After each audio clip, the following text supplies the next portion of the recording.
ಮತ್ತು 2019ರಲ್ಲಿ 2019ರಲ್ಲಿ ಅವಾಗ ಈ ಸಮ್ಮಿಶ್ರ ಸರ್ಕಾರ ಇದ್ದಿದ್ದು. ಕುಮಾರಸ್ವಾಮಿ ಹೇಳಿದ್ರಲ್ಲ, ಕುಮಾರಸ್ವಾಮಿಯವರು ಅವಾಗ ಕ್ಲರ್ಕ್ ರೀತಿ ಕೆಲಸ ಮಾಡ್ತಾಯಿದ್ರು ಅಂತ ಹೇಳಿದ್ದಾರೆ ಅವರು. ಕ್ಲರ್ಕು ಏನಪ್ಪ ಕ್ಲರ್ಕೇನಾ FDA ಗುಮಾಸ್ತನ ರೀತಿ ಕೆಲಸ ಮಾಡಿದ್ದೀನಿ ಅಂತ. ಆ್ಯಕ್ಚುಲಿ ಅವ್ರ ಹಣಕಾಸು ಇದಕ್ಕೆ ಹೋಗ್ಬೇಕಾಗಿತ್ತು. ಕೇಂದ್ರದ ನಿಯೋಗ ಬಂದಾಗ ಆ್ಯಸ್ ಎ CM ಅವ್ರು ಹೋಗ್ಬೇಕಾಗಿತ್ತು. ಅವ್ರನ್ನ ಹೋಗಕ್ಕೆ ಬಿಟ್ಟಿಲ್ಲ ಇವರು. ನೇರ ಆಪಾದನೆ ನಂದು. ಸಾಮಾನ್ಯವಾಗಿ ಮುಖ್ಯಮಂತ್ರಿಗಳಿಗೆ, ಯಾಕಂದರೆ ನಮ್ಮದು ಇಡೀ ರಾಜ್ಯದ 5 ವರ್ಷ ನಮಗೇನು ಬರಬೇಕು ಹಣವನ್ನು ಕೇಳುವಂಥ, ಅಂದರೆ ಕೋಟ್ಯಾಂತರ ಸಾವಿರಾರು ಕೋಟಿ ಹಣ ಕೇಳುವಂಥ ಒಂದು ವ್ಯವಸ್ಥೆ ಅದು. ಏನು 5 ರೂಪಾಯಿ 10 ರೂಪಾಯಿ ಅಲ್ಲ, ಸಾವಿರಾರು ಕೋಟಿ ರಾಜ್ಯಕ್ಕೆ ಕೇಂದ್ರ ಸರ್ಕಾರದಿಂದ ಬರಬೇಕು ಅಂತ ಕೇಳುವಂಥದ್ದು, ಹೋಗುವಂಥದ್ದು. ಅದು ಭಾಳ ಮಹತ್ವದಲ್ಲಿ ಮಹತ್ವ ಅದು. ಅದಕ್ಕೆ ಮುಖ್ಯಮಂತ್ರಿಗಳು ಹೋಗಬೇಕು.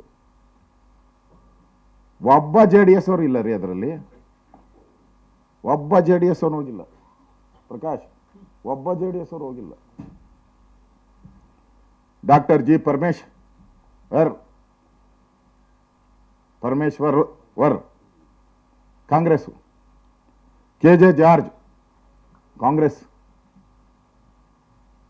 ಕೃಷ್ಣ ಬೈರೇಗೌಡ ಕಾಂಗ್ರೆಸ್, ಈ 3 ಜನ ಹೋದರು. JDS ಇಂದ ಒಬ್ಬರು ಇಲ್ಲ. ಹಣಕಾಸು ಇದರಲ್ಲಿ ಹೋಗಿ ನಮ್ಮ ಕಡಿಮೆ ಆಗೈತೆ ಅಂತ ಹೇಳ್ತಾರಲ್ಲ, ಹೋಗಿ ಏನು ಮಾಡ್ತಾಯಿದ್ರಿ? ಹೋಗಿ ಚೆಂದಾಗಿ ಏನು ಬಿರಿಯಾನಿ ತಿನ್ಕೊಂಬಂದ್ರ ಇಲ್ಲ ಏನು ಹೆಂಗೆ ಬಂದ್ರಿ ಕೇಳಬೇಕಾಯ್ತಲ್ಲ. ಇಲ್ಲ ಕುಮಾರಸ್ವಾಮಿ ಅವ್ರನ್ನ ಕಳಿಸ್ಬೇಕಾಯ್ತಲ್ಲ ಪಾಪ. ಇಲ್ಲ JDS ಅವ್ರನ್ನ ಒಬ್ಬರನ್ನಾದ್ರೂ ಕರ್ಕೊಂಡೋಗಿದ್ದೀರಾ? ನಿಜವಾಗೂ ಯಾರು ಕುಮಾರಣ್ಣ ಏನು ಹೇಳವ್ರ ಸತ್ಯ. FDA ಕ್ಲರ್ಕ್ ಥರ ನನ್ನ ನೋಡಿದ್ರು ಅಂತ ಹೇಳಿದ್ರಲ್ಲ, ಇದಕ್ಕಿಂತ ಪ್ರೂಫ್ ಏನು ಬೇಕ್ರಿ? ಇದಕ್ಕಿಂತ ಪ್ರೂಫ್ ನಿಮ್ಗೇನು ಬೇಕು? ಇಂಥ ಒಂದು ಇಂಪಾರ್ಟೆಂಟ್ ವಿಚಾರದಲ್ಲೂ ಕೂಡ ಅವರು ಹೇಗೆ ಮೋಸ ಮಾಡಿದ್ದಾರೆ ಅನ್ನೋದನ್ನು ನಾನು ನಿಮಗೆ ಹೇಳಿದ್ದೀನಿ. ಇನ್ನು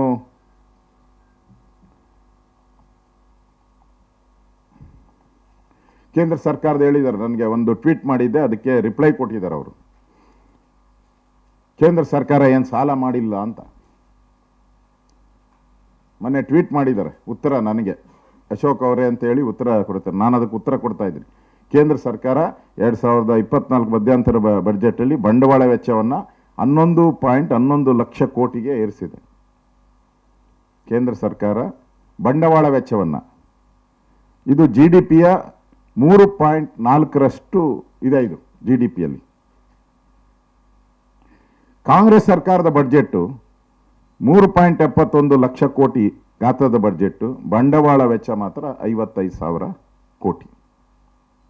ಅಂದರೆ ಬಡ್ಜೆಟ್ ಗಾತ್ರ ಹೆಚ್ಚಿದೆ, ಜಾಸ್ತಿ ಆಗಿದೆ ಬಡ್ಜೆಟ್ ಗಾತ್ರ, ಲಕ್ಷ ಕೋಟಿ ತಲುಪಿದೆ. ಆದರೆ ಬಂಡವಾಳ ವೆಚ್ಚ ಮಾತ್ರ ಹಾಗೆ ಇದೆ. ಅಂದರೆ ಅಭಿವೃದ್ಧಿಗೆ ಏನು ವೆಚ್ಚ ಮಾಡಬೇಕಾಗಿತ್ತೋ ಅಭಿವೃದ್ಧಿ ವೆಚ್ಚವನ್ನು 1 ನಯಾ ಪೈಸನೂ ಜಾಸ್ತಿ ಮಾಡಿಲ್ಲ, ಕಡಿಮೆ ಮಾಡ್ತಾ ಬಂದೆ. ಅದು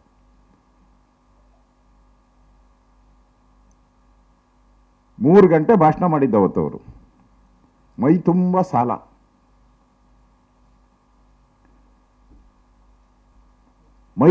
ಸಾಲ, ಜನರ ಮೂಗಿಗೆ ಒಂಥರ ತುಪ್ಪ ಸವರುವಂಥ ಕೆಲಸವನ್ನು ಮಾಡಿದ್ದಾರೆ. ನಾವು BJPಯವರು ಅನ್ಯಾಯ ಮಾಡಿದಾರಂತೆ. ಯಾರು? ಬೊಮ್ಮಾಯಿ ಅವರಿದ್ದಾಗ ಫೈನಾನ್ಷಿಯಲ್ ಸ್ಟೇಟಸ್ನ ಹಾಳು ಮಾಡಿದ್ದಾರೆ. ಅವರು ಆ ಭಾಷೆಯಲ್ಲಿ ಕುಳಿಗೆಡ್ಸೋಗ್ಬಿಟ್ಟವ್ರೆ ಅಂತ ಹೇಳಿ. ಸಿದ್ದರಾಮಯ್ಯವ್ರು ನೀವು ಬನ್ನೇ ಬಡ್ಜೆಟ್ ಮಾಡಿದ್ರಲ್ಲ, 1,05,000 ಕೋಟಿ ಸಾಲ, ಡಿಫಿಷಿಯೇಟ್ ಬಡ್ಜೆಟ್ಟು, ಕೊರತೆ ಬಡ್ಜೆಟ್ಟು. ಬೊಮ್ಮಾಯಿಯವರು ಕೊರತೆ ಬಡ್ಜೆಟ್ ಮಾಡಿಲ್ಲ. ನಿಮ್ಮ ಹಣೆ ಬರಕ್ಕೆ ನಿಮ್ಮ ಯೋಗ್ಯತೆ, ನಿಮಗೆ ಪಾಪರ ಆಗ್ಬಿಡ್ತೀರಾ ಅಂತ ಮೋಸ್ಟ್ಲಿ ಗೊತ್ತಿರಬೇಕು ಅವ್ರಿಗೆ. 25,000 ಕೋಟಿ ಇವರಿಗೆ ಬಿಟ್ಟೋಗಿದ್ರು. ಅದರಿಂದನೇ ಈ ಸರ್ಕಾರ ಉಳಿದಿರೋದು. 25,000 ಕೋಟಿ ವೆಚ್ಚ ಎಕ್ಸೆಸ್ ಆಗಿತ್ತು. ಅಂದರೆ ಸಾಲ ತಗೊಳೋಕ್ಕೆ ಅವಕಾಶ ಇತ್ತು. ಇವತ್ತು 1 ನಯಾ ಪೈಸನೂ ಸಾಲ ತಗೊಳಕ್ಕೆ ಅವಕಾಶ ಇಲ್ಲ. ರಾಜ್ಯದಲ್ಲಿ ಸಾಲ ತಗೊಳಕ್ಕೆ ಅವಕಾಶ ಇಲ್ಲ. ತೆರಿಗೆ ಹಾಕ್ಬಿಟ್ಟು ಸಾಲ ತಗೋಣ ಅಂದ್ರೆ ತೆರಿಗೆ ಹಾಕಕ್ಕೂ ಇಲ್ಲ, ಎಲ್ಲ ತೆರಿಗೆ ಹಾಕ್ಬಿಟ್ಟಿದ್ದೀರ. ಎಣ್ಣೆ ಮೇಲೆ ತೆರಿಗೆ ಹಾಕಿದ್ದೀರಾ, ಕ್ವಾರ್ಟರ್ ಮೇಲೆ 60 ರೂಪಾಯಿ ಹಾಕಿದ್ದೀರಾ. ಏನೋ ಬಡವ ಬೇಜಾರಾಯಿತು ಸಾಯಂಕಾಲ ಕ್ವಾರ್ಟರ್ ಹೊಡಿಯೋಣ ಅಂದರೆ 60 ರೂಪಾಯಿ. ಯಾರೋ ಬೈತಾ ಇದ್ದ, ಬನ್ನಿ ಯಾರೋ ಕೂತ್ಕೊಂಡು ಅಲ್ಲಿ ಒಬ್ಬ ನೋಡ್ತಾ ಇದ್ದೆ, ಬಾರಿಂದ ಆಚೆ ಬಂದು ಬೈತಾವನೊಬ್ಬ, ನಮ್ಮ ಮನೆ ಹಾಳು ಮಾಡಿಬಿಟ್ಟಲ್ಲೋ, ಕ್ವಾರ್ಟರ್ ಮೇಲೆ 60 ರೂಪಾಯಿ ಜಾಸ್ತಿ ಮಾಡಿದ್ದೆ ಅಂತ. ಕ್ವಾರ್ಟರ್ ಮೇಲೆ ಹಾಲ್ ಮೇಲೆ ತೆರಿಗೆ ಜಾಸ್ತಿ, ಎಲೆಕ್ಟ್ರಿಕ್ ತೆರಿಗೆ ಜಾಸ್ತಿ, ಸ್ಟ್ಯಾಂಪ್ ಡ್ಯೂಟಿ ಜಾಸ್ತಿ.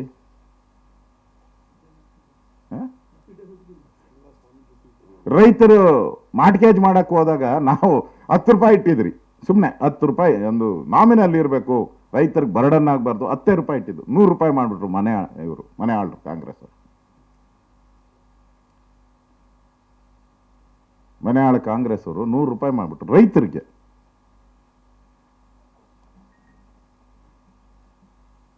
ನಾವು ಸಾಲ, ಕೇಂದ್ರ ಸರ್ಕಾರ ಹೇಳಿದ್ರು, ಅಶೋಕ್ ಅವರೇ ಕೇಂದ್ರ ಸರ್ಕಾರ ಇಷ್ಟೊಂದು ಸಾಲ ಮಾಡಿದೆಯಲ್ಲ ಅಂತ ಹೇಳಿದ್ರು. ಕೇಂದ್ರ ಸರ್ಕಾರ ಸಾಲ ಮಾಡಿರೋದು ಏನಕ್ಕೆ ಮಾಡಿದ್ದಾರೆ, ನೀವೇನಕ್ಕೆ ಮಾಡಿದಿರ ಅಂತ ನಾನು ಹೇಳಕ್ ಹೋಗಲ್ಲ, ನಿಮ್ಗೆಲ್ಲ ಗೊತ್ತಿದೆ ಏನಕ್ಕೆ ಸಾಲ ಮಾಡಿದ್ದಾರೆ ಸಿದ್ದರಾಮಯ್ಯ ಅಂತ, ನಿಮ್ಗೆಲ್ಲ ಗೊತ್ತಿದೆ, ನಾನು ರಿಪೀಟ್ ಮಾಡಕ್ ಹೋಗಲ್ಲ, ಅದನ್ನ ವಿಚಾರ ಆಗಬಾರ್ದು.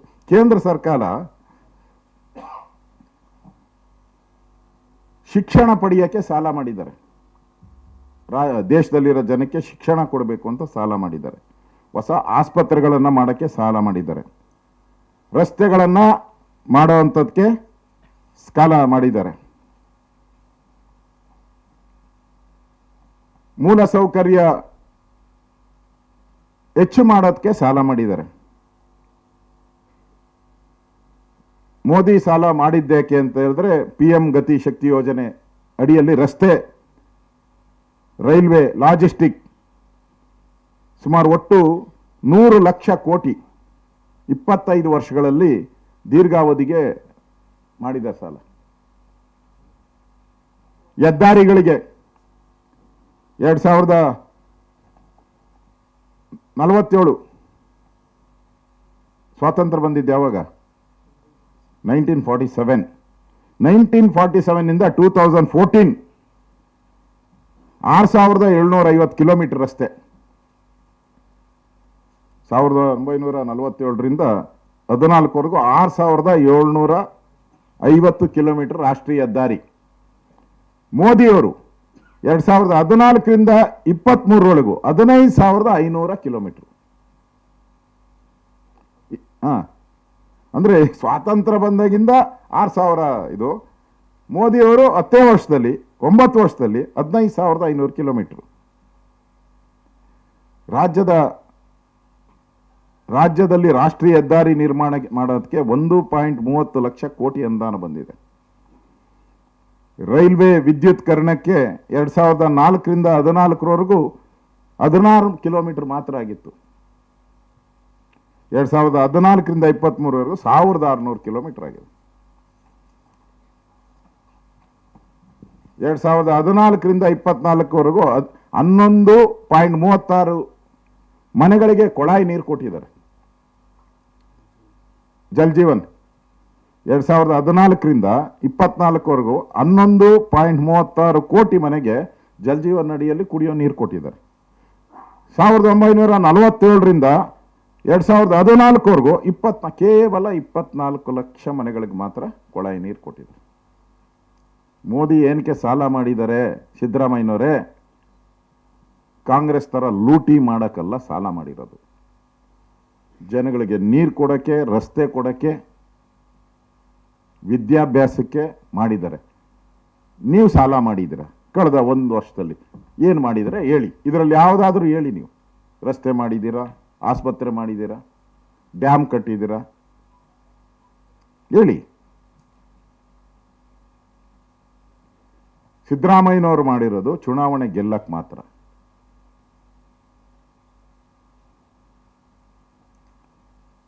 ಗ್ಯಾರಂಟಿಗಳ ಈ ಜಾರಿಗೆ ತರೋ ಅಂಥದ್ದಕ್ಕೆ ಅದಕ್ಕೆ ಬೇರೆ ದುಡ್ಡು, ಅದಕ್ಕೆ ನಿಗಮಗಳು ಮಾಡ್ಯವ್ರು ಇದು ಅದಕ್ಕೊಂದಷ್ಟು ಸುಮಾರು 150 ಕೋಟಿ ಖರ್ಚು ಮಾಡ್ತಾ ಇದ್ದಾರೆ.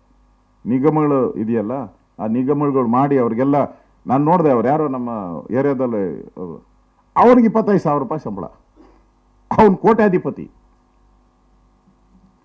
ಈಗ ಮಾಡಿರೋದೆಲ್ಲ ಮಾಡೋರಲ್ಲ, ತಾಲೂಕು ವೈಸ್ ಅಧ್ಯಕ್ಷರುಗಳು, ಎಲ್ಲ ಕೋಟ್ಯಾಧಿಪತಿಗಳು, ಲಕ್ಷಾಧಿಪತಿಗಳು. ಅನುಷ್ಠಾನ ಸಮಿತಿ ಅವರೇ ಕೋಟ್ಯಾಧಿಪತಿ, ಅವರೆಲ್ಲ ಅವ್ರಿಗೆ 25,000 ಸಂಬಳ, ಅವ್ರಿಗೊಂದು ಆಫೀಸು, ಅವ್ರಿಗೆ ಕ್ಲರ್ಕು, PA ಎಲ್ಲ ಕೊಟ್ಟಿದ್ದಾರೆ. ದುಂದು ವೆಚ್ಚ.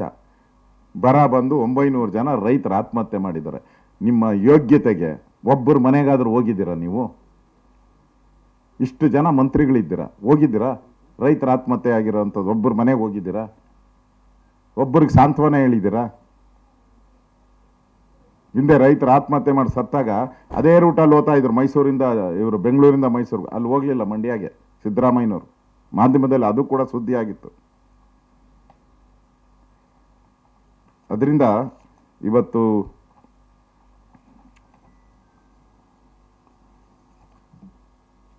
ರಾಜ್ಯ ಸರ್ಕಾರ ಏನು ಅಮಿತ್ ಶಾ ಅವ್ರ ಮೇಲೆ ಏನು ಆಪಾದನೆ ಮಾಡಿದೆ ಮತ್ತು ನಿರ್ಮಲಾ ಸೀತಾರಾಮನ್ ಅವ್ರ ಮೇಲೆ ಏನು ಆಪಾದನೆ ಮಾಡಿದೆ, ಅದಕ್ಕೆ ಉತ್ತರವಾಗಿ ನಾನು ಇವತ್ತು ಇಷ್ಟು ಸಂಗತಿಗಳನ್ನು ನಾನು ಹೇಳಿದ್ದೀನಿ. ಸಿದ್ದರಾಮಯ್ಯನವರೇ, ಅನ್ನಭಾಗ್ಯಲ್ಲೂ ಕನ್ನ ಹಾಕಕ್ಕೆ ಹೋಗಬೇಡಿ ನೀವು. ಅನ್ನಭಾಗ್ಯ ನರೇಂದ್ರ ಮೋದಿಯವರ ಸರ್ಕಾರ ಕೊಡ್ತಾ ಇರುವಂಥದ್ದು. ನೀವು ಅದನ್ನ ಕನ್ನ ಹಾಕಿ ಇವತ್ತಿಗೂ ಹೇಳ್ತಾ ಇದ್ರು, ಅನ್ನಭಾಗ್ಯ ಸಿದ್ದರಾಮಯ್ಯನವ್ರದ್ದು, ಅದು ಕನ್ನ ಭಾಗ್ಯ ನಿಮ್ಮದು. ಅನ್ನಭಾಗ್ಯ ಮೋದಿಯವ್ರದ್ದು, ಕನ್ನ ಭಾಗ್ಯ ನಿಮ್ಮದು. ಅದು ಇಲ್ಲ ಇವಾಗ, ಅದನ್ನು ಕೇಂದ್ರ ಸರ್ಕಾರನೇ ಕೊಡ್ತಾರೆ, ಅದನ್ನು ಕೇಂದ್ರ ಸರ್ಕಾರನೇ ಕೊಡ್ತಾರೆ.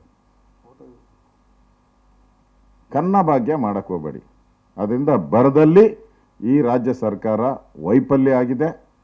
ಸುಮ್ಮನೆ ಕೇಸ್ ಹಾಕಿ ಕೇರಳ ಯಾವ ರೀತಿ ಅವ್ರನ್ನ ಮಕ್ಕಕ್ಕೆ ಚೀಮಾರಿ ಹಾಕ್ಸ್ಕೊಂಡು ಅಲ್ಲಿಂದ ಬಂದರು, ಡೆಲ್ಲಿಯಿಂದ ಸುಪ್ರೀಂ ಕೋರ್ಟಿಂದ, ಹಂಗೆ ರಾಜ್ಯ ಸರ್ಕಾರನು ಚೀಮಾರಿ ಹಾಕ್ಸ್ಕೊಂಡು ಬರೋವಂಥದ್ದು ಶತಸಿದ್ಧ.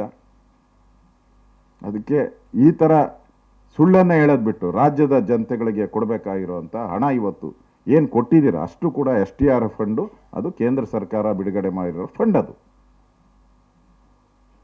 NDRF ಫಂಡಲ್ಲಿ ನಾವು ನಮ್ಮ ಸರ್ಕಾರ ಇದ್ದಾಗ ನಾವು NDRF ಫಂಡ್ ಬರೋಕ್ಕೆ ಮುಂಚೆನೇ ನಮ್ಮ 4 ವರ್ಷದಲ್ಲಿ, ನಾನು ರೆವಿನ್ಯೂ ಮಿನಿಸ್ಟರ್ ಆಗಿದ್ದೆ, 4 ವರ್ಷನೂ ಕೂಡ NDRF ಫಂಡು ನಮಗೆ ಬರೋಕ್ಕೆ ಮುಂಚೆನೇ ನಾವು ಹಣವನ್ನು ಬಿಡುಗಡೆ ಮಾಡಿದ್ದೀವಿ. ಈ ಸವಾಲನ್ನು ಆಗ್ತಾ ಇದ್ದೀನಿ, ನಾವು ಬಿಡುಗಡೆ ಮಾಡಿದ್ದೀನಿ. ದಾಖಲೆ ತಪ್ಪಿದ್ರೆ ನೇರ ಮುಖಾಮುಖಿಗೂ ನಾವು ಸಿದ್ಧ ಇದ್ದೀವಿ. ನಾವು ಬಿಡುಗಡೆ ಮಾಡಿದ್ದೀವಿ. ಫ್ಲಡ್ ಆದಾಗ 4 ವರ್ಷನೂ ಕೂಡ ನಮ್ಮ ಹಣ, ನಾವು ಕೇಂದ್ರ ಸರ್ಕಾರದ ಹಣ NDRF ಬರೋಕ್ಕೆ ಮುಂಚೆನೇ ಬಿಡುಗಡೆ ಮಾಡಿ 4 ವರ್ಷನೂ ಬಿಡುಗಡೆ ಮಾಡಿ, ಒಂದೇ ತಿಂಗಳಲ್ಲಿ ಬಿಡುಗಡೆ ಮಾಡಿ. ನಿಮ್ಮ ಥರ 11 ತಿಂಗಳು 9 ತಿಂಗಳು ಮಾಡಿಲ್ಲ, 1 ತಿಂಗಳು 2 ತಿಂಗಳಲ್ಲಿ ಮಾಡಿದ್ದೀರಿ. ಅದರಿಂದ ಕೇಂದ್ರ ಸರ್ಕಾರದ ಮೇಲೆ ಈ ಥರ ಆಪಾದನೆಗಳನ್ನು ಮಾಡೋದು ಬಿಟ್ಟು ಕೇರಳ ಥರ ಚೀಮಾರಿ ಹಾಕ್ಸ್ಕೊಳಕ್ಕೆ ಮತ್ತೆ ಹೋಗಬೇಡಿ. ನೀವು ಅವಮಾನ ಮಾಡಬೇಡಿ, ಕರ್ನಾಟಕದ ಜನತೆಗೆ ಅವಮಾನ ಮಾಡಬೇಡಿ. ನಿಮ್ಮ ಹತ್ರ ಹಣ ಇದೆ ಹೇಳ್ತಿರಲ್ಲ, ಅವ್ರು ಯಾರೋ ಹೇಳ್ತಾರೆ ಪಾಪರಾಗಿಲ್ಲ ನಮ್ಮ ಸರ್ಕಾರ ಅಂತಂದ. ಮೊನ್ನೆ ಯಾವುದೋ ಒಂದು ಮಾಧ್ಯಮದಲ್ಲಿ ಪತ್ರಿಕೆಯಲ್ಲಿ ಬಂದಿತ್ತು, ಈಗ 3 ತಿಂಗಳು ಕೊಟ್ಟಿಲ್ಲಂತೆ 2,000 ರೂಪಾಯಿ, 3 ತಿಂಗಳು 2 ತಿಂಗಳು 2,000 ರೂಪಾಯಿ ಕೊಟ್ಟಿಲ್ಲಂತೆ. ಎಲ್ಲವನ್ನ ಬಿಡುಗಡೆ ಮಾಡುತ್ತೇನೆ ಅಂತ ಹೇಳಿದರು, ಎಲ್ಲವನ್ನ. 3 ತಿಂಗಳು ಯಾಕೆ ಕೊಟ್ಟಿಲ್ಲಪ್ಪ ಹಣ? ಸಿದ್ದರಾಮಣ್ಣ ಯಾಕೆ ಕೊಟ್ಟಿಲ್ಲ 3 ತಿಂಗಳು? ದುಡ್ಡಿಲ್ಲ, ತೆರಿಗೆ ಬಂದಿಲ್ಲ, ರೆವಿನ್ಯೂ ಇಂದನೂ ಬಂದಿಲ್ಲ, ಟ್ರಾನ್ಸ್ಪೋರ್ಟ್ ಇಂದ ಅಬ್ಕಾರಿ. ಎಣ್ಣೆ ಜಾಸ್ತಿ 60 ರೂಪಾಯಿ ಕ್ವಾರ್ಟರ್ ಮೇಲೆ ಜಾಸ್ತಿ ಮಾಡಿ ಅವರು ಪಾಪ ಲಿಮಿಟಾಗಿ ಕುಡಿಯೋ ಸ್ಥಿತಿಗೆ ಬಂದ್ಬಿಟ್ಟವ್ರು ಅವ್ರನ್ನು. ಬೇರೆ ರಾಜ್ಯಗಳಿಗೆ ಹೋಗಿ ತಾಂಬಂದು ಮಾಡೋ ಥರ ಆಗ್ತಾ ಇದೆ. ಬೇರೆ ರಾಜ್ಯಗಳಿಗೆ ಎಲ್ಲೆಲ್ಲಿ ಕಡಿಮೆ ಇದೆಯೋ ಅಲ್ಲಿಗೆ ಹೋಗ್ತಾ ಇದ್ದಾರೆ ಪಾಪ. ಅದರಿಂದ ಈ ಸಿದ್ದರಾಮಯ್ಯನವರ ಸರ್ಕಾರ ಸುಳ್ಳು, ಮೋಸ, ವಂಚನೆ ಮಾಡುವಂಥ ಸರ್ಕಾರ. ಕೇಂದ್ರ ಸರ್ಕಾರದ ಮೇಲೆ ಗೂಬೆ ಕೂರಿಸುವಂಥ ಪ್ರಯತ್ನ ಮಾಡ್ತಾ ಇದ್ದಾರೆ. ಇದರ ಬದಲಾಗಿ ರಾಜ್ಯದ ರೈತರಿಗೆ ಹಣ ಬಿಡುಗಡೆ ಮಾಡಿ ಅಂತೇಳಿ ನಾನು ವಿರೋಧ ಪಕ್ಷದ ನಾಯಕನಾಗಿ ಸರ್ಕಾರಕ್ಕೆ, ನಿಮ್ಮ ಹತ್ರ ಹಣ ಇದ್ದರೆ ನೀವು ಪಾಪರಾಗಿಲ್ಲ ಅಂತ ತೋರಿಸ್ಬೇಕು ಅಂದರೆ ಒಂದೇ ದಾರಿ ನಿಮ್ಮ ಸರ್ಕಾರಕ್ಕೆ ಇರುವಂಥದ್ದು. That's the only one way to prove we are sufficient money in the Karnataka government treasury. Please release the amount to the farmers. It is my demand. ಧನ್ಯವಾದಗಳು.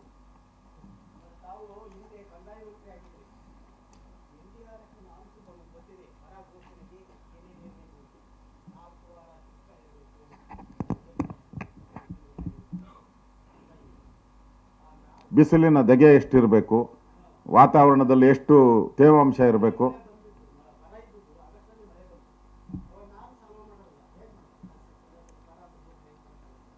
ಅವಕ್ಕೆ ಬಂದಿತ್ತಲ್ಲ, ನೀವೇ ಪತ್ರಿಕೆಯಲ್ಲೆಲ್ಲ ಬಂದಿದೆಯಲ್ಲ, ಮಾಧ್ಯಮದಲ್ಲಿ ಬಂದಿದೆಯಲ್ಲ, 70% ಮಳೆ ಬಂದಿಲ್ಲ ಅಂತ. ಅಲ್ಲ ಜುಲೈನಲ್ಲಿ, ಅಲ್ಲಲ್ಲ ನೀವು ಜುಲೈನಲ್ಲಿ ಬಂತಲ್ಲ, ಜುಲೈನಲ್ಲಿ ಮಾಡ್ಬೋದಾಯ್ತಲ್ಲ. ಜುಲೈನಲ್ಲಿ ಮಾಡಿದ್ರೆ ಈ ಸಮಸ್ಯೆನೇ ಬರ್ತಾ ಇಲ್ಲ. ಆಗಸ್ಟಲ್ಲಿ ಬಂದಿದೆ ಅಂತ ಮಾಡಿ ತಿರ್ಗೋಯ್ತಲ್ಲ. ಯಾವುದೋ ಜುಲೈ ಆದ್ಮೇಲೆ ತಿರ್ಗಿ ಸೆಪ್ಟೆಂಬರಲ್ಲಿ ಮಳೆ ಇಲ್ಲ, ತಿರ್ಗಿ ಸೆಪ್ಟೆಂಬರಲ್ಲಿ ಮಳೆ ಬಂದಿಲ್ಲ.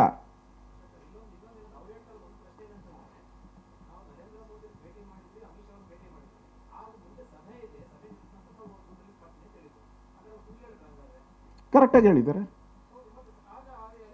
ಅಲ್ಲ ಕರೆಕ್ಟಾಗಿ ಹೇಳಿದ್ದಾರೆ ಅಂದೆ. ಸಭೆ ಆದ್ಮೇಲೆ ಮಾಡ್ತೀನಿ ಅಂತ ಹೇಳಿದ್ದಾರೆ. ಸಭೆ ಕರ್ನಾಟಕದ ಒಂದದ್ದಲ್ಲಪ್ಪ ಸಭೆ ಇರೋದು, 12 ರಾಜ್ಯಗಳಲ್ಲಿ ಬರ ಇದೆ. ಅಲ್ಲ ನೀವೇ ಮಾಡಲಿದ್ದೀರಲ್ಲ, ಅಲ್ಲ ಕಾಂಗ್ರೆಸ್ ಅವರು ಈಸ್ ಮಾಡಲ್. 11 ತಿಂಗಳು ಬಿಡುಗಡೆ ಮಾಡಿದಾರಲ್ಲ, 9 ತಿಂಗಳು ಬಿಡುಗಡೆ ಮಾಡಿದಾರಲ್ಲ, ವ್ಯತ್ಯಾಸ ಏನಿಲ್ಲ. ಅಲ್ಲ ಅವ್ರು ಕೇಳಕ್ಕೆ ನಮ್ಮನ್ನ ಹಿಂಗೆ ಕೇಳ್ತಿರಲ್ಲ, ನೀವೆಷ್ಟು ಬಿಡುಗಡೆ ಮಾಡಿದ್ರಿ ಅದನ್ನ ನಾನು ಕೇಳ್ತಾ ಇದ್ದೀನಿ. ನೀವು 11 ತಿಂಗಳಿಗೆ 9 ತಿಂಗಳಿಗೆ ಬಿಡುಗಡೆ ಮಾಡಿಬಿಟ್ಟು ನಮ್ಮನ್ನ ಬೇಗ ಬೇಗ ಅಂತ ಹೇಳಿದ್ರೆ, ಎಲ್ಲ ರಾಜ್ಯಗಳದ್ದು ಬರದ್ದು ತಗೊಬೇಕು, ವರದಿ ತಗೊಬೇಕು, ಮೀಟಿಂಗ್ ಮಾಡಬೇಕು, ಮೀಟಿಂಗ್ ಆದ್ಮೇಲೆ ಬಿಡುಗಡೆ ಮಾಡೇ ಮಾಡ್ತಾರೆ ಎಲ್ಲ ರಾಜ್ಯಕ್ಕೂ. ನಾನು ಹೇಳೋದು ಅದಲ್ಲ, ನೀವು ಕೇಂದ್ರ ಸರ್ಕಾರದ ಬರುತ್ತೆ, ನೀವು ರಾಜ್ಯ ಸರ್ಕಾರ ಯಾಕೆ ಬಿಡುಗಡೆ ಮಾಡಲ್ಲ? ಯಾಕಂದ್ರೆ ನೀವು ಬಿಜೆಪಿ ಅವರಿದ್ದಾಗ ಬಿಡುಗಡೆ ಮಾಡಿಬಿಟ್ಟಿದ್ದೀರಾ, ಬಿಡುಗಡೆ ಮಾಡಿದ್ದೀರಿ ನೋಡಿ. ಫ್ಲಡ್ ಬಂದಾಗ ನಾವು ಬಿಡುಗಡೆ ಮಾಡಿದ್ದೀರಿ, 1 ತಿಂಗಳು 2 ತಿಂಗಳಲ್ಲಿ ಬಿಡುಗಡೆ ಮಾಡಿದ್ದೀರಿ, ಮಾಡಿ. ಇಷ್ಟೇ ಸಿಂಪಲ್ ಪ್ರಶ್ನೆ. ನಾವು ಮಾಡಿದ್ರೆ ಕೇಳ್ತಾ ಇದ್ದೀರಿ, ನಾವು ಮಾಡಿಲ್ಲ ಅಂದ್ರೆ ನಾವು ಮಾಡಿಲ್ಲ, ನಾವು ತಪ್ಪು ಮಾಡಿಬಿಟ್ಟಿದ್ರಿ, ನೀವು ಬಿಡುಗಡೆ ಮಾಡಿ ಅಂತ ಹೇಳ್ತಾರಲ್ಲ ಸಿದ್ದರಾಮಯ್ಯ ಯಾವಾಗ ಅಸೆಂಬ್ಲಿಯಲ್ಲಿ. ಹೂನಪ್ಪ ನಾವು ತಪ್ಪು ಮಾಡಿಬಿಟ್ಟಿದ್ರಿ, ನೀವು ಮಾಡ್ರಿ ಒಳ್ಳೆಯವರು ಬಿಜೆಪಿ. ಹಂಗೆ ಕೇಳ್ತಾ ಇಲ್ಲ ನಾನು. ನಾವು ಮಾಡಿದಿರಿ, ಹಣ ಬಿಡುಗಡೆ ಮಾಡಿ, ನೀವು ಬಿಡುಗಡೆ ಮಾಡಿ.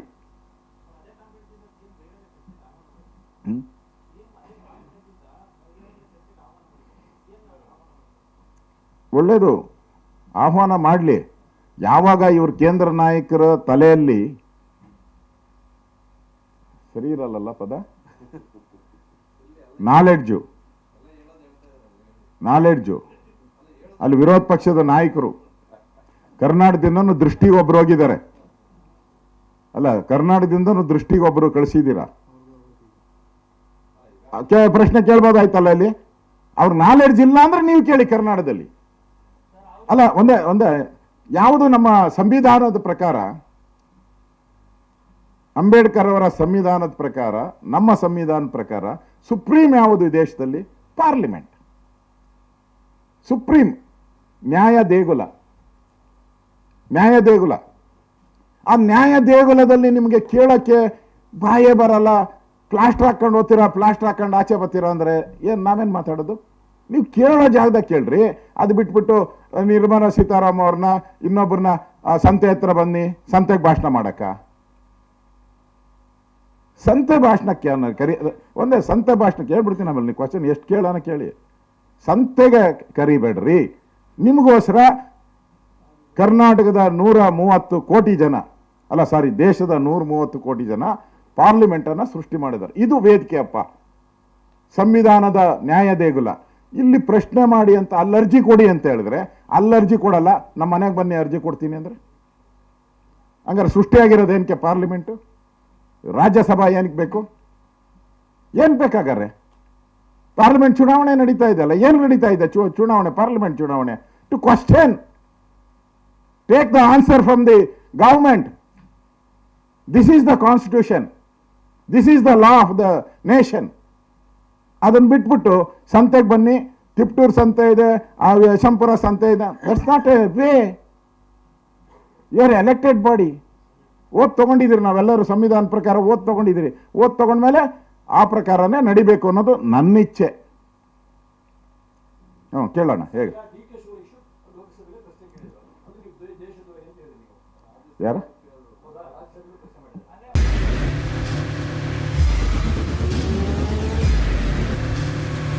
ಪ್ರಜಾಮಾರ್ಗ ನ್ಯೂಸ್, ಇದು ಜನಸಾಮಾನ್ಯರ ಧ್ವನಿ. ನಮಸ್ಕಾರ. ನೀವು ನೋಡ್ತಾ ಇದ್ದೀರಾ ಪ್ರಜಾಮಾರ್ಗ ನ್ಯೂಸ್. ರಾಷ್ಟ್ರದ ರಾಜ್ಯದ ರಾಜಕೀಯದ ಬಗ್ಗೆ ಹೆಚ್ಚಿನ ಸಿನಿಮಾ ಅಪ್ಡೇಟ್ಗಳಿಗಾಗಿ ಫಸ್ಟ್ ಲೈಕ್ ಮಾಡಿ, ಸಬ್ಸ್ಕ್ರೈಬ್ ಆಗಿ, ಹಾಗೆ ಫಾಲೋ ಕೂಡ ಮಾಡಬೇಕು.